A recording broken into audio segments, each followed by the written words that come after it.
Okay, so we've got, this is the third sail tie that we've done in the whole setup. We have the top two done, the sail's been hanging from them in the sprit, and now I've just done the tack mast tie.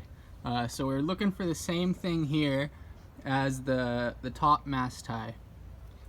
And all the mast ties, but we'll get to the rest of them later. And that the sail's just resting against the mast. It's not compressed into it. If I pull really hard, I can open up a small gap, okay? If you go too tight, you're gonna be slow. If you get it too loose, it's not really a big deal. You can have them surprisingly loose and still be plenty fast. The most important thing is that you've really taken a lot of care and attention to detail in making them all exactly the same.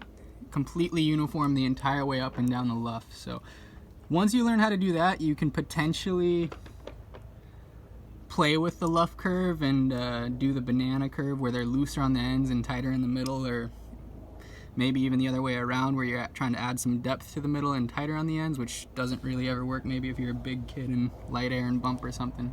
But the first thing you want to learn is to get all the mast ties exactly the same, matching each other, and you got to take as long as it's going to take to do it. The more time you spend doing it when you're new to it, the better you get at tying the knots, getting them right, and the faster you're able to do it later on. It's also going to immediately make a difference on the race course in your results if you take the time every time you rig your boat to get every single tie perfect.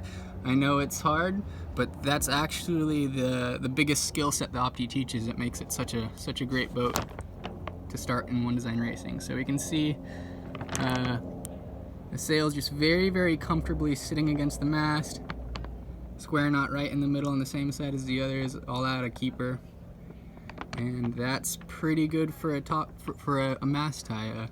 As loose as we can be without a gap, or as tight as we can be with a gap, somewhere in between those two. Little paradox there to make you think about it, and that looks pretty good.